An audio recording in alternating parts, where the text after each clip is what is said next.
हैरानगी की बात यह है कि साइकिलें तो इधर बहुत ज़्यादा खड़ी हैं, लेकिन कोई आ नहीं रहा साइकिलें देने के लिए। तो ये हैं जनाब हांगकांग की पुरानी गलियाँ, पुराने घर। चेक करो, बिल्कुल हमारी तरह जैसा मोहल्ले होते हैं ना, ऊपर से घर जुड़े होते हैं, बिल्कुल उसी तरह ही है।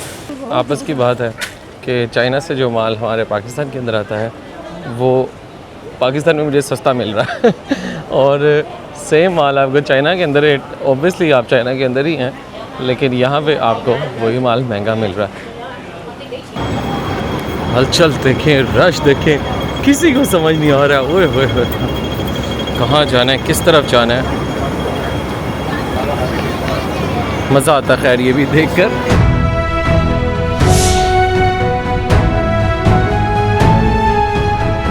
अस्सलामुअलैकुम एंड गुड मॉर्निंग नाज़रीन and welcome back to my channel being a traveller. और बीइंग अ ट्रैवलर इस वक्त आपको दिखा रहा है हांगकांग आइलैंड और हांगकांग के भी डिफरेंट आइलैंड्स।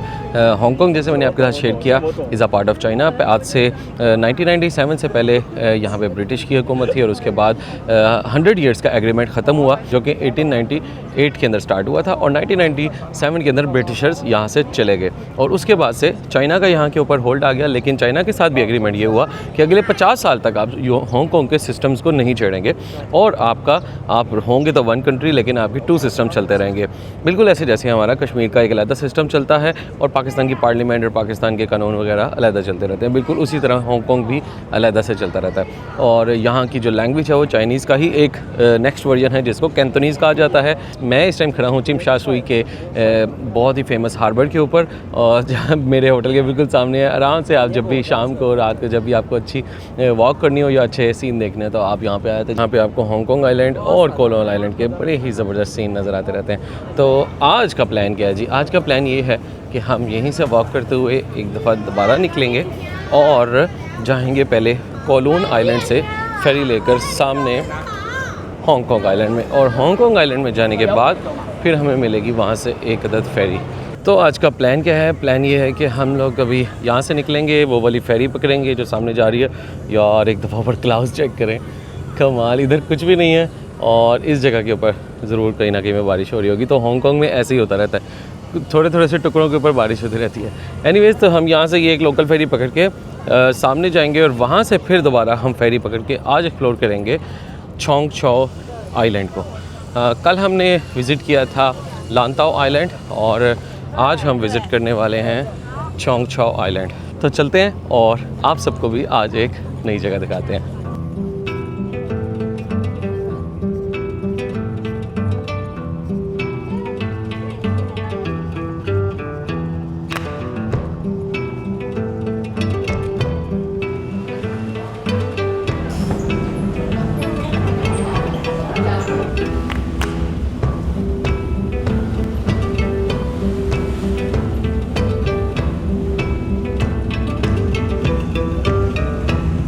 ऑलराइट जी, सो फेरी में बैठ के हम लोग पहुंच गए हैं दूसरे किनारे के ऊपर। तो अब ये डिफरेंट पियर्स यहाँ पे बने हुए हैं, ये देखें डिफरेंट फेरीज़ करी हैं। मज़ीद एक फेरी लेके हमने अब जाना है चोंग चाओ आइलैंड में। ऑलराइट, वेलकम टू पेंग चाओ।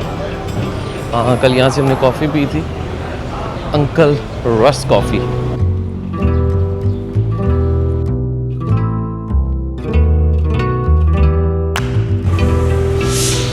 मॉर्निंग कॉफ़ी आपके भाई की मिस होगी हुई है, वो उधर पहुंच के हमें लगता है पीनी पड़ेगी।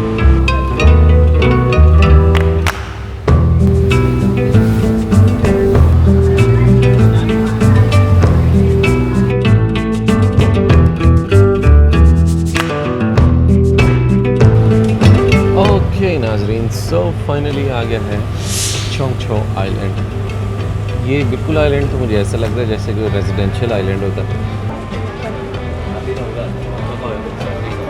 ओके जी, सो नाज़रीन पहुंच गए हैं हम ऑलमोस्ट 45 मिनट में। जो फास्ट फेरी थी वो लेती है 30 मिनट और जो स्लो फेरी थी ये लेती है 45 मिनट। 15 मिनट का डिफरेंस है, लेकिन दोनों की कॉस्ट में ऑलमोस्ट 50% का डिफरेंस है। तो एक सीन मैंने अभी पहुंचते ही देख लिया कि यार यहाँ पे बादल बिल्कुल भी नहीं है और बहुत सख्त धूप इधर पड़ रही है, इसलिए मैंने जो है ना अपनी स्किन स्लीव्स भी पहन ली हैं। ओके जी, सो अब इस आइलैंड को एक्सप्लोर कैसे करना है। आइलैंड को एक्सप्लोर करते हैं यहाँ पे साइकिल्स पे, बिल्कुल ऐसे जैसे टर्की में आप जाते हैं प्रिंसेस आइलैंड, तो वहाँ पे भी आपको साइकिल्स मिलती हैं। इसी तरह फूड आउटलेट्स हैं यहाँ पर काफ़ी, के सर्कल भी है ये बिल्कुल, अब जिस तरह 7-Eleven है इसी तरह के सर्कल भी आपको काफ़ी जगहों के ऊपर यहाँ पे नज़र आने लग गया। ओके जी, सो हम के सर्कल की कोल्ड कॉफ़ी ले रहे थे, 16 हांगकॉन्ग डॉलर। सो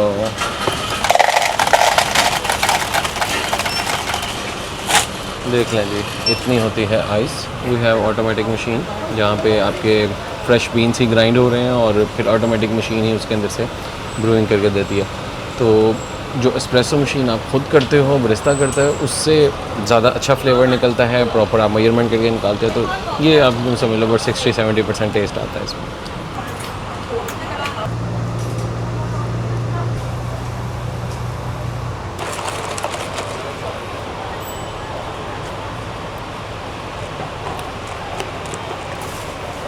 नहीं,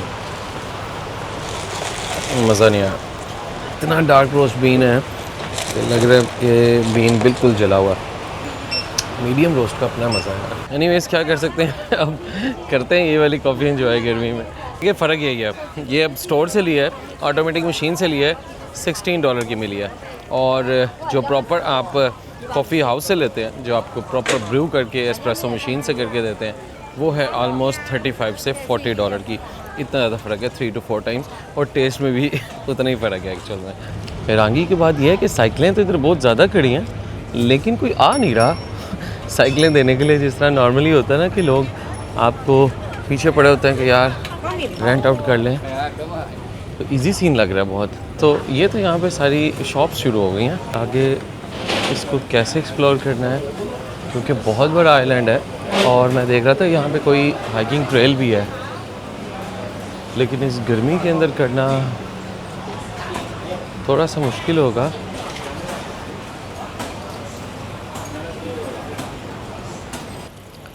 तो ये लाइफ चल रही है, देखिए दुनिया के किस कोने में, किस आइलैंड के ऊपर, और आप देखो कहाँ पे है चाइना, और चाइना का भी एक नीचे कोने के ऊपर बिल्कुल साउथ साइड पे हांगकॉन्ग, और हांगकॉन्ग का भी एक ये छोटा सा आइलैंड, दैट इज़ चोंगशो आइलैंड। बाज़ औक़ात हम लोग अपने किन किन इलाकों के अंदर किन किन कामों में बिज़ी होते हैं, और उसी वक्त अगर आप सोचो कि यार दुनिया के इन कोनों के ऊपर भी क्या क्या लाइफ चल रही है, हर कोने पे इंसान मौजूद है। और मुझे ना साइकिल का कुछ समझ नहीं आई, क्योंकि ब्रेकफास्ट में प्रॉपर करके नहीं आया हुआ, और इसके अलावा कॉफ़ी भी हमने नहीं पी हुई। तो अभी ये करते हैं कि जैसे थोड़ी सी धूप कम होती है, बादल आते हैं, फिर ज़रा निकलेंगे, क्योंकि शदीद सख्त गर्मी है। और तब तक हम इस आइलैंड को एक्सप्लोर करके इसके बीच वाली साइड के ऊपर जाते हैं। तो यहाँ पे आने के बाद दोनों तरफ आपको फूड आउटलेट्स नज़र आ रही हैं, और इन्हीं के दरमियान में से एक रास्ता जो है वो एक्चुअल में बीच की तरफ जा रहा है। तो मैं एक्चुअल में इसलिए परेशान हो रहा था कि यार साइकिलों वाले आ क्यों नहीं रहे, वो एक्चुअल में ये लोगों की अपनी साइकिल्स हैं। मैं समझता सारी रेंटल वाली हैं, तो हमें स्पेसिफ़िक रेंटल शॉप्स ढूंढना पड़ेंगी। आई थिंक यहाँ पे कार्स वगैरह जो हैं वो अलाउ नहीं है, सिर्फ साइकिल्स वगैरह ही आप यूज़ कर सकते हो। तो ये लोगों की अपनी साइकिल्स हैं, ये रेंट वाली नहीं है। एक्सप्लोर करते हैं इनकी पतली गलियों को, और ये काफ़ी पुराना बना हुआ मुझे लग रहा है, और उन्हीं पुरानी इमारतों को इन्होंने फिर रेनोवेट किया हुआ है। तो ये हैं जनाब हांगकॉन्ग की पुरानी गलियाँ, पुराने घर, चेक करें। और ये एक आइलैंड पे आबाद है पूरा शहर। अच्छा, तो इस तरह साइकिलिंग चल रही है इन छोटी छोटी गलियों के अंदर। तो बस इन्हीं गलियों के अंदर से होते होते हम बीच की साइड के ऊपर जाते हैं।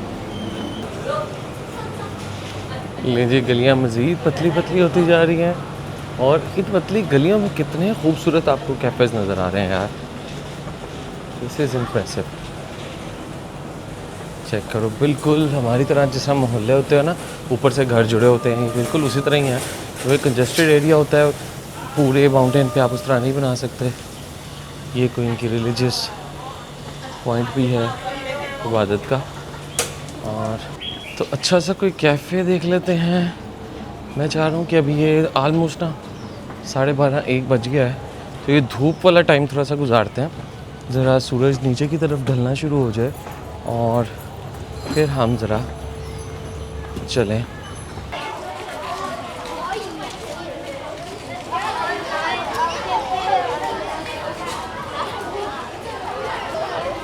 ओके, सो ये आ गया चंग चाओ तोंगवान beach. This is the entrance point. Alright, okay, so very beautiful coastline. लेकिन अभी क्योंकि फुल धूप है, दोपहर 1 बजे का टाइम है, खाली है। कुछ लोग यहाँ पे, मुझे सिख बरादरी नज़र आ रही है सारी, यहाँ पे स्विमिंग चल रही है और ये पूरी लाइन में सारे कैफ़ेज़ हैं। तो एक्चुअल में ये पूरी जो बाउंड्री एरिया है ये सारा स्विमिंग एरिया है। तो मुझे ये लगता है कि शाम को आना चाहिए था एक्चुअल में। मैं अपनी तरफ से तो लेट आया, मैंने कहा शायद 1 बजे तक चीज़ें ओपन हो गई होंगी, लेकिन शायद अभी भी मैं जल्दी आ गया हूँ, क्योंकि यहाँ पे जो मुझे चीज़ें नज़र आ रही हैं वो नॉर्मली 90% जो बीच वाली साइड है वो भी क्लोज़ है। तो क्या करें यार, लैपटॉप ले आना चाहिए था कुछ, हम अच्छे किसी कॉफ़ी हाउस में बैठ के कोई एडिटिंग तो करते। चलते चलते मैं आ गया उनके दूसरे किनारे पे। यहाँ पे अब थोड़ा सा फूड वगैरह स्टार्ट हो गया है दोपहर का, और इधर सारा सी फूड जो है वो रेस्टोरेंट जितने भी हैं ये सारे सी फूड सर्व कर रहे हैं।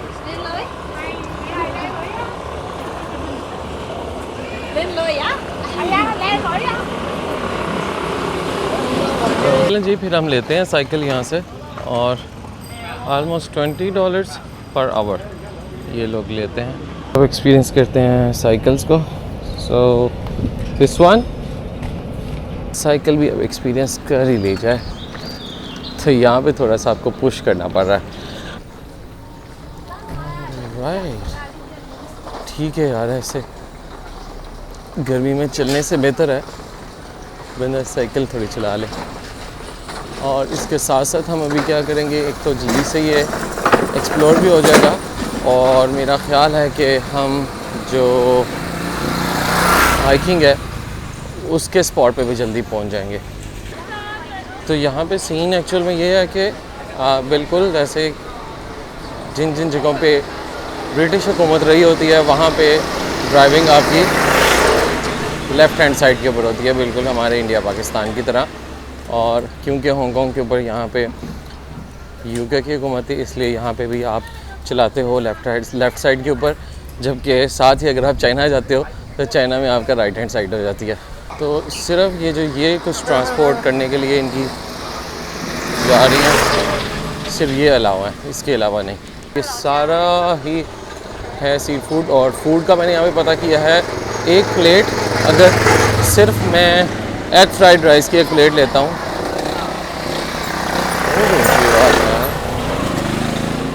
तो अगर एक एग फ्राइड राइस की मैं प्लेट लेता हूँ तो आलमोस्ट आपको पड़ती है $80 की।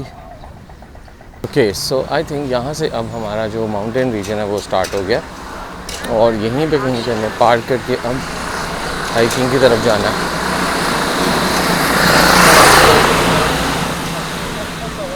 चेक करें यार, कितने खूबसूरत पर्पल कलर के ट्री के फ्लावर्स लगे हुए हैं। यहाँ पे थोड़ा सुकून मिला आपको, जैसे ही देखें दरख्त आते हैं आपको नेचर की वाइब्स आना शुरू हो जाती हैं। ओए, हाइट पे तो लग आ गया है। ओके अच्छा, ये सब लोग अब ना उतर के जा रहे हैं। Alright, wow, what a lovely view.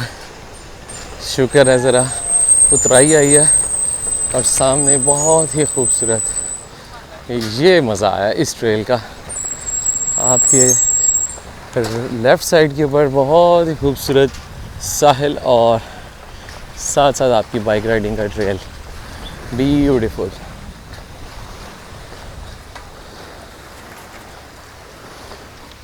मज़ा आया कुछ। शुरू में जो थोड़ी सी डिसअपॉइंटमेंट हुई थी आइलैंड पे आने के बाद, नेचर पे आके एकदम पैसे पूरे हो जाते हैं आपके। ये तो नहीं है ट्रेल जा रहा ऊपर, अब देखना पड़ेगा, यहीं से तो नहीं कोई ट्रेल जा रहा ऊपर। ये देखें यहाँ पे भी एक सिटिंग स्पॉट ज़रूर बनाया हुआ है इन लोगों ने।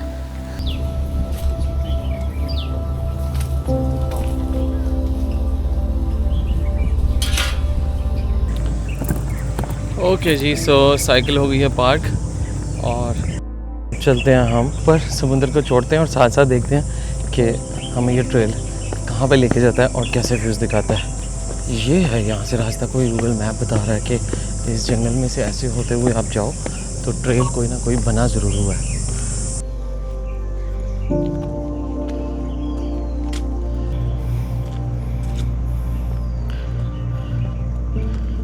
एक चीज़ तो मुझे अब देखने में आ रही है कि ऊपर तो लोगों के प्रॉपर घर बने हुए हैं यहाँ पर।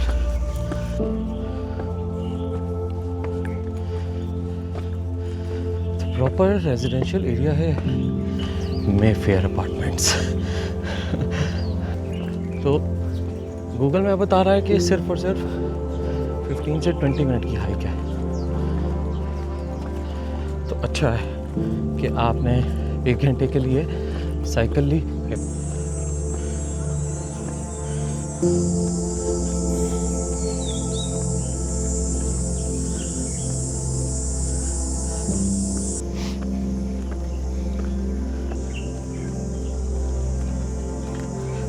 ओके, सो अब रेलिंग भी हो गई है ख़त्म और now this is a dense forest.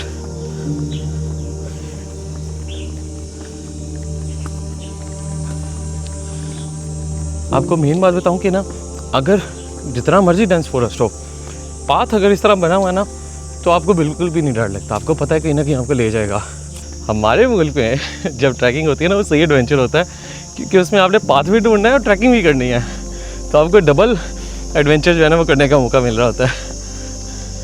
क्या आपको ये भी नहीं पता होता कि यार ये कहीं भी पाथ इधर उधर ना हो जाए, मैं पता नहीं कहाँ घूमना जाऊँ।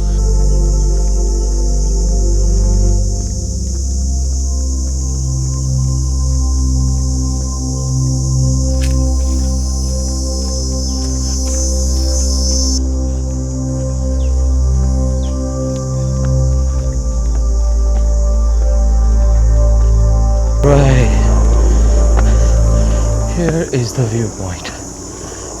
Okay, so तो सीन ये है कि यहाँ से आप ट्रैक करके वो नीचे उस पॉइंट तक भी जा सकते हो।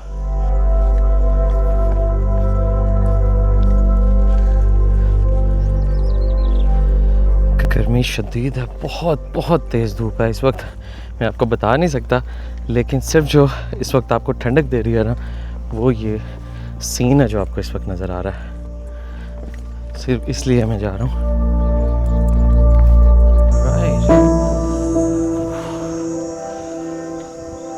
ओके नाज़रीन, so this is the view. वो वहाँ पे उस आइलैंड पे मैं अभी था, यहाँ पे चक्कर लगा रहा था जहाँ पे लोग अभी स्विमिंग कर रहे थे। वेरी ब्यूटीफुल व्यू, और इस आइलैंड के टॉप के ऊपर माउंटेन पे आने का मज़ा आ गया। तो थोड़ा टाइम अब मैं यहाँ पे स्पेंड करूँगा। अच्छी हवा चल रही है, गर्मी है ज़रूर, लेकिन क्योंकि आप नेचर के अंदर आ गए हैं तो इसलिए अब यहाँ पे ज़रा हवा अच्छी चल रही है। सो 10 मिनट यहाँ पे गुजारते हैं। टाइम हमारा जब जैसी साइकिल का रिटर्न करने का हो जाएगा तो हम जल्दी से नीचे चलेंगे।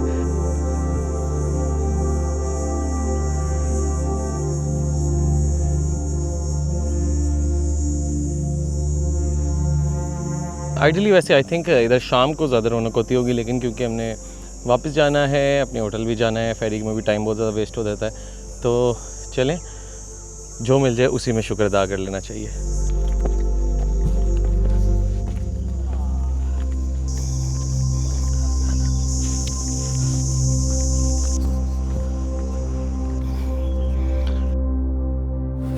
ओके जी, so we have found a good bakery, और इस बेकरी से हमें मिल गया है एक चीज़ ब्रेड।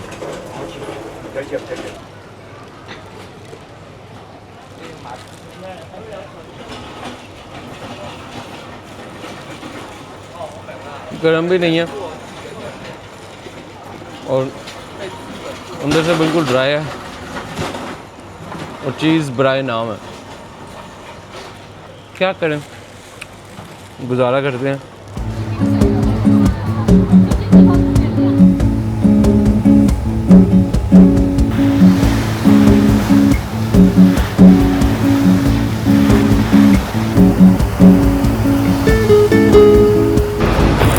राइट नाज़रीन, सो बोट की राइड लेने के बाद once again we are among the very very huge buildings.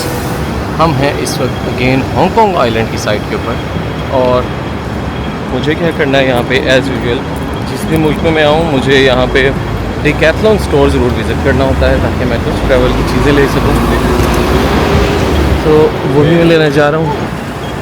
दुनिया के सबसे बड़े महंगे तरीन ब्रांड्स, महंगे तरीन बैंक्स, बड़े से बड़ा बैंक और बड़ी से बड़ी टेक बिल्डिंग्स आपको यहाँ पे नज़र आएंगी, और पूरी बिल्डिंग एक ब्रांड की आपको यहाँ पे मिलेगी। सारा बिजनेस जो है आपको ये हांगकांग आइलैंड में नज़र आता है। छोटी छोटी सी गलियाँ और ऐसे मनोवरिंग कर रही होती हैं ये डबल डेकर बसेस, और सारी फीमेल लड़कियाँ चला रही होती हैं यार। हलचल देखें, रश देखें, किसी को समझ नहीं आ रहा है ओए होए कहाँ जाना है, किस तरफ जाना है। मज़ा आता खैर ये भी देखकर। तो इधर ही कहीं पे है जनाब किसी कॉर्नर पे डिकैथलॉन का स्टोर। अरेबिको कॉफ़ी मुझे नज़र आ रही है।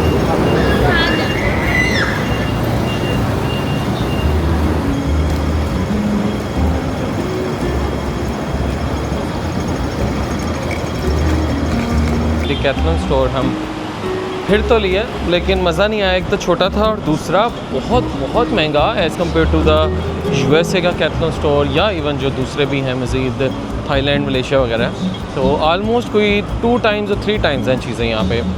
हालांकि यार कितनी चीज़ें चाइना में और इधर सस्ती बनती हैं, लेकिन हांगकांग इज़ एक्सपेंसिव। और यहाँ पे देखें जी ये जेनोसाइड के ख़िलाफ़ एहतजाज भी चल रहा है, और fort Palestine, times square, Manhattan of New York, बिल्कुल ऐसे ही बुलंदोबाला इमारतों के दरमियान में इस तरह का रश आपको वहाँ पे भी देखने को मिलता है। थकावट तो हो गया बहुत ज़्यादा, और अब मुझे चाहिए एक थोड़ी सी रेस्ट। चलते हैं अपने रूम में, और उसके बाद शाम को एक और इनकी जो नाइट मार्केट है उसको एक्सप्लोर करेंगे, और कल फिर हमें निकलना है हांगकांग से और फिर जाना है बांग्लादेश की तरफ। बहुत लंबा सफ़र है, वो आपको अगले एपिसोड में शेयर करूँगा। गुड इवनिंग नाजरीन and welcome back to the channel. शाम हो गई है वंस अगेन, और आज है मेरी आखिरी शाम हांगकांग के अंदर, और इसी शाम को थोड़ा सा मज़ीद एक्सप्लोर करने के लिए मैंने प्लान बनाया है कि हम जाएंगे आज इनकी एक और नाइट स्ट्रीट मार्केट वटेवर जो भी है। तो इस मार्केट का नाम है temple night street market something. फ़िलहाल हम चिम शा छुई इस जगह से निकल रहे हैं, और बड़ा ही रौनक वाला एरिया, बड़ा ही खूबसूरत, वेल मैनेज्ड। और यहाँ से बस वॉक करते हुए ऑलमोस्ट मैं वॉक करूँगा तकरीबन 1.5 किलोमीटर की, और फिर नाइट मार्केट स्टार्ट हो जाएगी। तो आज चलते हैं और शाम के टाइम ज़रा हांगकांग की एक और मार्केट को एक्सप्लोर करते हैं।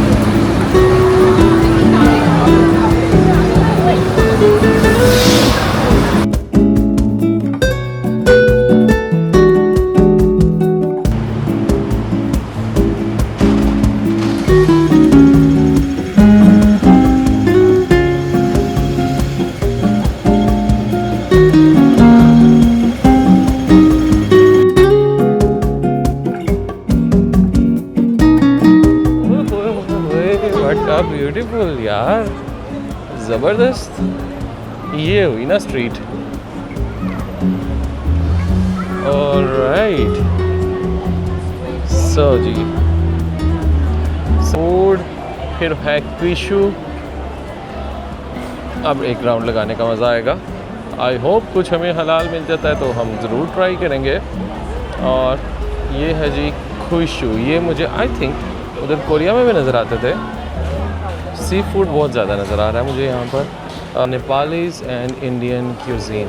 ऑब्वियसली हम हांगकांग में हैं और सी पोर्ट लगता है, इसलिए आपको बहुत ज़्यादा सी फूड डिफरेंट नज़र आ रहा है। ये देखें सी शेल्स के अंदर वो ये चेक कर रहे हैं आप। ये एक्चुअल में जो सिपी होती है ना, ये पूरी इतनी बड़ी सिपी नज़र आ रही है। कोरिया के अंदर मैंने खाई थी, ये देखें ये होती है एक्चुअल में सिपी अंदर से। अगर आप इतनी बड़ी सिपी समुंदर से पकड़ते हैं तो ये इतनी बड़ा इसका अंदर ये गुदा होता है, बिल्कुल क्रंची सा होता है। अच्छा, इधर से मुझे उर्दू हलाल की आवाज़ आ रही है जी। बाबू फास्ट फूड। तो ये तो था जी जनाब शुरू में खाना पीना, और इस तरफ भी पूरा खाना पीना चल रहा है, वो वहाँ तक जा रही है पूरी स्ट्रीट, और यहाँ पे भी आपको टोटली रश नज़र आ रहा है। और इसके अलावा सेंटर वाला अब मज़ीद एक स्क्वायर से गुजरने के बाद आ गई है शॉपिंग की जगह। तो यहाँ पे फिर आपको वही चीज़ें मिलेंगी, बैग, सोवेनियर्स, कपड़े और छोटी मोटी ज्वेलरी। तो एक राउंड यहाँ पे भी लगा लेते हैं, अगर कोई और सोवेनियर हमें मिल गया तो एक और ले लेंगे। कल 2-3 मैंने चला जी, एक और सोवेनियर हमें पसंद आ गया, मैंने ले लिया है ये वाला, एक शाइनिंग वाला सोवेनियर भी। आपस की बात है कि चाइना से जो माल हमारे पाकिस्तान के अंदर आता है वो पाकिस्तान में मुझे सस्ता मिल रहा है और सेम माल आपको चाइना के अंदर, ऑब्वियसली आप चाइना के अंदर ही हैं, लेकिन यहाँ पे आपको वही माल महंगा मिल रहा है। स्ट्रीट तो आई डोंट थिंक ख़त्म होने वाली है, बहुत लंबी चलती जा रही है। तो मेरा ख्याल है कि खाना खाया जाए, भूख मुझे बहुत ज़्यादा लग रही है। और जी हम फिर ऑथेंटिक फ्राइड राइस खाते हैं। इसका अच्छी बात यह है कि there is no other meat इस स्टॉल के ऊपर, और बस फ़िश बॉल हैं और राइस रोल्स हैं। ऑलराइट जनाब, हमारे राइस आ गए हैं, और मुझे जो खुशबू आ रही है ना, वो चाइना वाली आ गई है, जब हम चाइना में खाया करते थे। हाँ।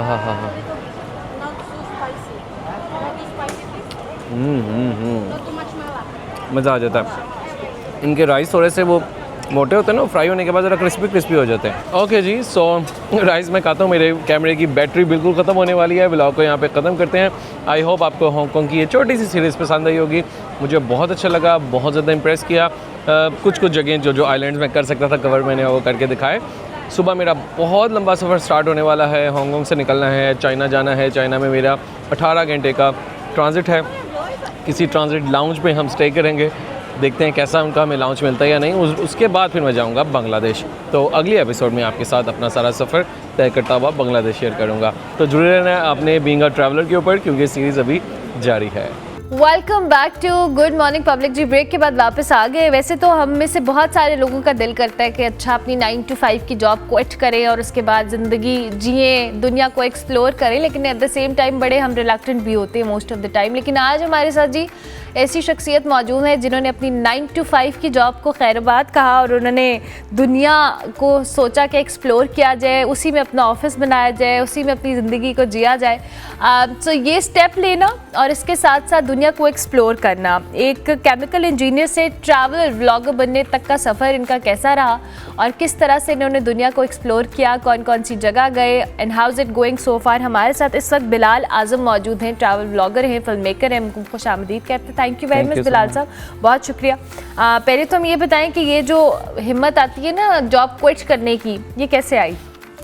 सो बेसिकली इसके लिए बहुत ज़्यादा आपको वर्किंग करनी पड़ती है और वाकई ये ईजी नहीं है 9 to 5 जॉब छोड़ना, और पूरा प्लान करना पड़ता है और फिर आपको वाकई एक लीप ऑफ फेथ ही एक्चुअल में लेना पड़ता है। बिकॉज़ आपकी जो मंथली इनकम आपको आदत हो चुकी होती है, उसको छोड़ने के लिए बहुत ज़्यादा आपको जो है वो चाहिए होता है। तो एक लीप ऑफ फेथ और प्लस बेटर प्लानिंग, ये अल्टीमेटली आई थिंक आपको लीड कर देती है इस डिसीजन को लेने। तो आपका ये जर्नी, थॉट प्रोसेस कैसे स्टार्ट हुआ कि आपने सोचा कि नहीं अब मैंने अपनी जॉब को क्विट करना है, मैंने इसको प्लान करना है, फिर मैंने ट्रैवलिंग की तरफ जाना है? सो बेसिकली मेरी इंटरनेशनल ट्रैवलिंग एक्चुअल में स्टार्ट हुई 2012 में। और एक दो ट्रैवलिंग ऑब्वियसली मैंने वाइफ के साथ ट्रैवल किया और उसके बाद फिर मैंने बैक पैकिंग स्टार्ट की। और जब मैंने बैक पैकिंग की डिफरेंट कंट्रीज़ में जाके, वहाँ पे मुझे फिर मिलते थे कुछ जो फॉरेनर्स आए होते थे अपने हॉस्टल के अंदर। तो मैंने जब उनसे पूछता था कि आपको कितना टाइम हो गया है इस मुल्क में आए हुए, मुझे जगह बताओ कहाँ पे विज़िट करना चाहिए, तो दे स्टार्टेड टू शेयर कि यार मुझे 6 महीने हो गए हैं, कोई बताता था मुझे 1 साल हो गया। तो मैं कहता था यार ये वाली चीज़ मुझे भी करनी है, मतलब लंबा ट्रैवल करना। क्योंकि मेरा क्वेश्चन नेक्स्ट ही होता था तो आपने छुट्टी कैसे ली, आपने वापस जाके जॉब कैसे नेक्स्ट करनी है? तो कहते थे कोई मसला नहीं, हमने पैसे जोड़े हैं और उसके बाद हम जब ये ख़त्म हो जाएंगे फिर जाके दोबारा जॉब कर लेंगे। तो देन फिर उन्हीं के साथ डिस्कशन करते करते उन्होंने फिर मुझे गाइड किया करते थे कि आप ब्लॉगिंग कर सकते हो, आप ये चीज़ें कर सकते हो। ये 2012 और 13 का ज़माना था जब ब्लॉगिंग वगैरह का कल्चर हमारे पाकिस्तान में बिल्कुल नहीं था। तो वहाँ से फिर मैंने सर्च करना शुरू किया कि यार मैं कैसे अपने प्रोसेसेस क्रिएट करूँ, अपनी रेवेन्यू स्ट्रीम्स कोई ऐसी बनाऊँ जहाँ पे मुझे ऐसी इनकम मेरी जनरेट होना शुरू हो जाए जिससे मैं ट्रैवल को भी लेकर चलूँ। फिर मैंने इस तरह आहिस्ता आहिस्ता प्रोसेस इस तरफ स्टार्ट किया। मैंने कुछ ई-कॉमर्स के अंदर मैं एंटर हुआ, कुछ मैं ट्रैवल ब्लॉगिंग, मैंने अपना बीइंग अ ट्रैवलर के नाम से मैंने अपनी वेबसाइट बनाई, वहाँ पे ब्लॉग्स लिखना स्टार्ट किए ताकि वहाँ से कुछ अर्निंग हो सके। तो फिर अल्टीमेटली 2019 में जाके मैंने फिर अपनी कॉर्पोरेट सेक्टर को इतनी जब मेरी रेवेन्यू स्ट्रीम कुछ पैरेलल में जनरेट होना शुरू हो गई और साथ मैंने फिर अपना यूट्यूब चैनल स्टार्ट कर दिया ट्रैवलिंग का। तो मैंने कहा ये और वो दोनों मिल के अब मुझे कुछ इतना जो है वो देने लग जाएंगे, हाँ, कि जिससे मेरी नीड्स भी पूरी होती जाएंगी और मेरी जो ट्रैवल की नीड है वो भी पूरी हो जाएगी। ज़बरदस्त। तो अभी तक आपने क्या क्या कौन सी कंट्रीज़ को एक्सप्लोर किया है, कहाँ कहाँ गए हैं?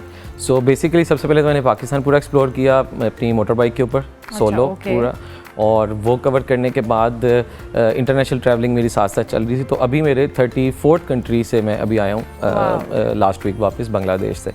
सो 2012 से स्टार्ट किया था और अभी ऑलमोस्ट आप यूँ समझ लें कि मुझे 12 साल से 13 साल हो गए हैं और 34 कंट्रीज़ हो गए हैं। ऑब्वियसली पाकिस्तानी पासपोर्ट के ऊपर थोड़ा सा मुश्किल ज़रूर होता है, थोड़ा मसला है ये, हमें वीज़ास थोड़े मुश्किल से मिलते हैं क्योंकि वो प्रोसेसिंग इतनी लंबी हो जाती है कि वो मंथ जिनमें हम ट्रैवल भी कर सकते हैं वो आपकी प्रोसेसिंग में ज़ाया हो जाते हैं। तो एक साल में मेरे 3 से 4 मैक्सिमम कंट्रीज़ हो पाते हैं just because of the processing time जो कि इतना लेंथी होता है। बट स्टिल मैं मैनेज इसी तरह करता हूँ कि जब एक कंट्रीज़ के लिए निकलूँ तो कुछ 3 से 4 कंट्रीज जो भी आसपास हैं उनके साथ मिलाकर फिर मैं निकलूँ ताकि उसको। कम बजट में ट्रैवलिंग कैसे हो सकती है ये बताएं? कम बजट में ट्रैवलिंग ये सबसे बड़ा चैलेंज भी है, और अगर आप सस्टेनेबल ट्रैवलिंग करना चाहते हैं, यानी आप यूट्यूब और लग्जरी लाइफ को थोड़ा सा साइड के ऊपर करके अगर सस्टेनेबल ट्रैवलिंग करना चाहते हैं लॉन्ग टर्म, तो फिर budget travelling is the main solution. और उसके लिए एक्चुअल में आपको बेटर प्लानिंग ही चाहिए होती है। जितना जल्दी आप बेटर प्लान कर लोगे अपना ट्रैवल और जितनी अच्छी अपनी बुकिंग्स कर लोगे, जितना टाइमली देख लोगे, प्लस अपनी जितनी भी दुनिया में ऑफर्स आ रही होती हैं उनके ऊपर आप नज़र रखोगे, तो आपको बहुत सस्ता ट्रैवल हो जाता है। आई रिमेंबर मैंने 2019 के अंदर आलमोस्ट आई जॉब छोड़ने से पहले ही मैंने 7 कंट्रीज़ का ट्रिप किया था पूरे साउथ ईस्ट एशिया का, और वो मुझे 2,47,000 का पड़ा था, सिर्फ 2.5 लाख ऑलमोस्ट। 7 कंट्रीज अपने 2.5 लाख में फिरे हैं, कैसे? उस जमाने में इतना महंगा ट्रिप भी नहीं था, वो कोरोना से पहले का दौर था। फिर भी कितना कोई आपने 7 मुल्क 2.5 लाख में कैसे फिरे, और कौन कौन से मुल्क थे? So basically I started from Indonesia, then went to Vietnam, then Thailand, then Laos, then Cambodia, then Malaysia, Thailand हो गया, and then Nepal। और हर कंट्री में मेरे 7 डेज थे। तो आप कैसे जाते थे, कम्यूट कैसे कर रहे थे? सो बेसिकली मैं क्या करता था कि मैंने ऑनलाइन ही सारी सर्च करके मैंने एयरपोर्ट पे ही मैंने मोटर बाइक बुक कर लेता था। तो जैसे मैं लैंड करता था उस मुल्क में, और टिकट्स मैंने 3 माह पहले उठाए हुए थे या 4 माह पहले उठाए हुए थे। Still I am very curious कि आप अगर आपने बैंकॉक तक जाना है तो टिकट इज लाइक 180 190। एग्जैक्टली, ये अभी हो गई है, लेकिन जब back in 2019 before corona it was 75,000 का आपको रिटर्न टिकट मिल जाता था। वो होता था। उसके बाद वीज़ाज भी आप लगा लें, कोई 5-10,000 के आपके वीज़ाज पर कंट्री बन जाते थे। और असल चीज़ फिर आपकी बाद में आती है कि आप वहाँ पे अब कैसे एक्सपेंसेस करते हो, कैसे। सो ये जितने कंट्रीज़ हैं यहाँ पे hostel life is very very cheap. तो आपको $2 से $3 में आज भी $2 से $3 में विद ब्रेकफास्ट हॉस्टल्स मिल जाते हैं, जो कि अभी पिछले साल वियतनाम का पूरा 1 मंथ का बाइक ट्रिप ही करके आया हूँ। तो मैंने उसमें ऑडियंस का शेयर किया कि यार ये मैं एक लग्जरी हॉस्टल में बैठा हूँ जिसमें स्विमिंग पूल भी है, मुझे अर्ली मॉर्निंग ब्रेकफास्ट भी मिल रहा है, मुझे कॉफ़ी भी मिल रही है, एंड दिस इज़ $3 ओनली पर night with a air condition room और सब कुछ।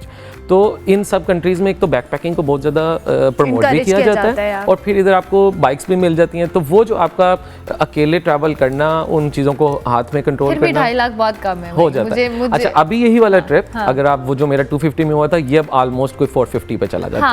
आई एम श्योर आजकल 450 पे बिल्कुल, क्योंकि डॉलर प्राइसेस हमारी करेंसी का थोड़ा मसला है, क्योंकि हम बहुत महंगे डॉलर्स और पाउंड्स और यूरोस खरीदने पड़ते हैं हमें, हम जब प्लान कर रहे होते हैं trip. So that's how it is. अच्छा, बहुत सारे लोग नहीं कर पाते हैं। व्हेनेवर वी थिंक कि हमने कुछ प्लान करना है तो हमें लगता है जी आपको 1 मिलियन तो कम से कम चाहिए ना जाने के लिए किसी मुल्क के।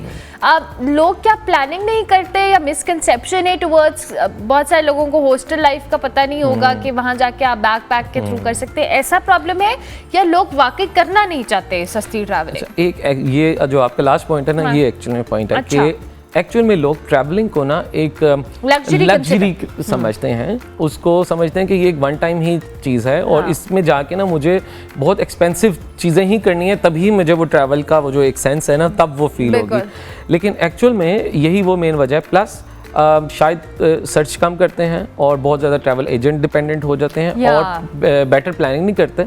यानी वही टिकट जो आपको फॉर एग्जांपल अभी 2 लाख का मिल रहा है वो अगर आप थोड़ी देर पहले ले लोगे तो शायद आपको 1.5 लाख रुपए का मिल जाएगा। I am sure. और ऐसा होता है क्योंकि travel agents take a lot of margin in tickets and all that. और प्लस एयरलाइन का भी रूल ये होता है कि जैसे जैसे आपका एरोप्लेन फुल हो रहा है तो आपकी टिकट्स आगे महंगी होती जाती है। तो जितना जल्दी आप बाय आउट कर लोगे उतना आपको सस्ता भी पड़ेगा। और फिर ज़्यादातर मैं जो लोगों को देखता हूँ कि वो जब डिफरेंट कंट्रीज़ में भी जाते हैं तो वो बाहर घूमने पे पैसे लगाने के बजाय एक लग्जरी होटल बेसिकली उस पे ज़्यादा स्पेंड कर देते हैं और बाद में आने के बाद वो फिर कहते हैं कि यार हम कमरे में तो रहते ही नहीं थे, हम तो पूरा दिन बाहर रहते थे और रात को सोने आते थे। तो ये मैं जितने भी मेरे फ्रेंड्स भी होते हैं, फॉलोअर्स भी होते हैं, मैं अपनी वीडियोज़ में भी सबसे ज़्यादा इसी चीज़ के ऊपर एम्फसाइज़ करता हूँ कि never spend too much money on your hotels. एक बेसिक फैसिलिटीज़ आपको जो मिलती हैं, लोकेशन बहुत अच्छी होनी चाहिए, आपकी लोकेशन मैटर ज़्यादा करती है, लेकिन होटल बहुत ज़्यादा फैंसी होना मैटर नहीं करता। इट ऑलवेज गुड कि आप होटल पे पैसे सेव करके जो एक्टिविटीज़ हैं, वहाँ के एक्सपीरियंसेस हैं, उनके ऊपर ज़्यादा स्पेंड करो और आई थिंक इससे आपकी बहुत ज़्यादा अच्छी बचत हो जाती है। अच्छा, अब ट्रैवलिंग के लिए बहुत सारे लोग उसको डॉक्यूमेंट करना चाहते हैं लेकिन डॉक्यूमेंट भी नहीं कर पाते हैं। अब मुझे लगता है कि ट्रैवलिंग के अंदर एक चीज़ को एक्सप्लोर करना और एक बज़ाहिर एक फैंसी होने के लिए करना, दे आर 2 डिफरेंट थिंग्स। अगर आप एक्सप्लोर कर रहे हैं तो आपको किन किन साइट्स को, आपको अगर आप किसी कंट्री का फॉर एग्जांपल अगर आपने वियतनाम को एक्सप्लोर करना है तो आपको कौन सी आप अपने माइंड में रखते हैं कि मैंने इन जगहों को, उसके कल्चर को करना है, मैंने खानों को करना है। So what do you prefer? So basically मैं आपको YouTube से पहले वाला अपना बिलाल आज़म बताता हूँ और YouTube के बाद वाला थोड़ा सा बताता हूँ। तो पहले ये होता था कि हर चीज़ जो सिर्फ मुझे ही पसंद हुआ करती थी मैं सिर्फ उसी को ही एक्सप्लोर किया करता था और मैं अपने लिए करता था। अब क्योंकि डॉक्यूमेंट वाला जब आपने पार्ट बोला तो डॉक्यूमेंट में फिर आप कहते हैं अब लोगों को भी दिखाना है, तो थोड़ी सी लोगों की चॉइस को भी आपको जहन में रखना पड़ता है। वो जगह जो आपको शायद नहीं फैसिनेट करती हैं लेकिन आपको ये ज़रूर पता है कि लोगों को थोड़ा सा फैसिनेट करेंगी, तो वो चीज़ें भी आपको डालनी पड़ती हैं। लेकिन वो जो डॉक्यूमेंट कैसे करना है और कितना अच्छा करना है कि लोगों को पसंद भी आए, उसके लिए भी आपको बहुत ज़्यादा तैयारी करनी पड़ती है। लाइक फॉर एग्जांपल आपको किसी भी कंट्री जब मुझे जाना होता है, जो मेरा वीज़ा प्रोसेसिंग का जब टाइम वो चल रहा होता है, आपने जमा करा, वो मेरा पूरा नोट्स बनाने में जा रहा होता है। हर मुल्क के, हर शहर की, हर गली और हर रेस्टोरेंट के बारे में लिखना, उसके व्लॉग्स लोगों के देखना, प्लस उसकी पूरी हिस्ट्री पढ़ना, उसके में सारे अपनी जो ऐप है। You take it as a full time job? हाँ, मैं लेता हूँ, चाहे मेरी फुल टाइम है नहीं, लेकिन मैं अपने इस फील्ड से इतना ज़्यादा सीरियस हूँ कि मैं क्योंकि वो एक एक लफ्ज़ मेरा सारी ज़िंदगी के लिए रहना है यूट्यूब के ऊपर, तो मैं कोई ऐसी चीज़ ना बोल दूँ जो कि गलत हो या वो जो डिज़र्व करती है वो जगह मैं उसको वो ना दे पाऊँ। तो उसके लिए फिर मैं कोशिश करता हूँ कि हर उस शहर की जो मेन चीज़ है वो आपको पता भी हो, प्लस उसकी हिस्ट्री भी हो, और आपकी ये वीडियो एक वो सिर्फ फैंसी अपना पर्सनल ब्लॉग नहीं होना चाहिए, वो एक मिनी डॉक्यूमेंट्री और लोगों के इंटरेस्ट के लिए भी हो, आपकी पर्सनल डायरी भी हो, और जब आप किसी जगह को विज़िट करो वहाँ पे फिर उसकी जो हिस्ट्री है वो भी मिले। प्लस कोशिश मेरे व्लॉग्स में ज़्यादा ये होती है कि मैं किसी ना किसी तरह लोगों के अंदर एक अर्ज पैदा करूँ कि ट्रैवलिंग इज़ नॉट एक्सपेंसिव, आप सबको ट्रैवलिंग करनी चाहिए। बजट भी कोशिश करता हूँ मैं ज़्यादा से ज़्यादा लोगों को बताऊँ, और हिस्ट्री भी इसलिए बताता हूँ कि यहाँ पे आओ, चीज़ों को एक्सप्लोर करो। अब तक का सबसे अच्छा मुल्क जो आपने एक्सप्लोर किया है, जो आपको बहुत पसंद आया और डिफरेंट यूनिक लगा हो, कौन सा? अगर मैं नंबर 1 पे करूँगा 34 कंट्रीज में, तो चाइना ने मुझे बहुत इम्प्रेस किया। वैसे बहुत ज़्यादा इम्प्रेस किया, क्योंकि वो हिडन है, लोग बहुत ज़्यादा वहाँ जाते नहीं हैं, टूरिस्ट वीज़ा हमारे पाकिस्तानियों के लिए भी नहीं है, और वैसे भी वर्ल्ड में उसके बहुत ज़्यादा नहीं आते। तो मैं जब गया था तो मुझे बहुत ज़्यादा इम्प्रेस हुआ था। हाँ, मैंने ये सारा बाय रोड किया था खुंजराब पास। तो खुंजराब पास में मैं बस से बैठा और वो क्रॉस किया सारे वहाँ से, यानी वो पूरा जर्नी इंजॉय किया, और फिर वहाँ से होता मैं up to Shanghai and Beijing और जो उसकी वॉल तक। उसके अलावा चाइना के बाद जो मुझे बहुत कंट्री पसंद आया, दैट वाज वियतनाम। पूरा उधर आपको बैक पैकिंग मिलती है, आपको लग्जरी भी मिलती है with a very low budget, और लाइक उधर भी अगर मैं बताऊँ, मेरा 40 डेज़ का ट्रिप था और मेरे ऑलमोस्ट 4 लाख मेरा टोटल एक्सपेंस आया था 40 डेज स्पेंड करने का, with my personal motor bike, और एक एक विलेज, एक एक सिटी, और लोग बहुत अच्छे हैं वहाँ के। तो एक्सपीरियंस में जब लोग हमसे स्पेशली पूछते हैं यार आपको सबसे अच्छा मुल्क कौन सा पसंद आया, तो कुछ मुल्क ऐसे थे जहाँ का आपको इंफ्रास्ट्रक्चर बहुत पसंद आता है, उसकी डेवलपमेंट पसंद आती है, लेकिन अगर वहाँ के लोग रूड है ना तो आपका वो सारा जो पसंद आना है वो बिल्कुल साइड पे हो जाता है। और वो कोई ऐसा मुल्क है जहाँ के लोग ऐसे हैं, लेकिन मैं नाम नहीं लेता बेहतर है।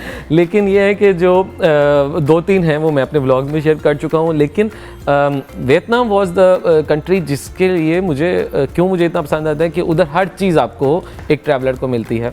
आपको सस्ती होटलिंग भी मिलती है, मतलब बड़ी अच्छी फैंसी होटलिंग भी सस्ती मिल जाती है, बैक पैकिंग तो बहुत ही सस्ती है। लोग बहुत अच्छे हैं, बहुत ज़्यादा हेल्पफुल हैं, काइंड हैं, आपको रास्ता बताते हैं। प्लस जो गवर्नमेंट का इंफ्रास्ट्रक्चर है टू प्रमोट टूरिज़्म वो बहुत अच्छा है। लाइक आपको टूरिस्ट के लिए हर चीज़ बड़ी easily available. Same goes with China, but उधर लैंग्वेज का इशू है। हाँ, वो लैंग्वेज बैरियर तो हाँ, लैंग्वेज का भी, और फिर वीज़ा मिलना भी थोड़ा सा मुश्किल है। तो वही चीज़ आपको वियतनाम में मिल जाती है with some understanding of English and very welcoming. तो okay, perfect. In the end हमारे देखने वालों को, बहुत सारे लोग आपको देख रहे होंगे, अपने ट्रैवल व्लॉग का नाम भी बताइएगा यूट्यूब चैनल का, ताकि बहुत सारे लोग आपके एक्सपीरियंसेस से कुछ लर्न भी कर सकें। और एनीथिंग यू वांट टू से।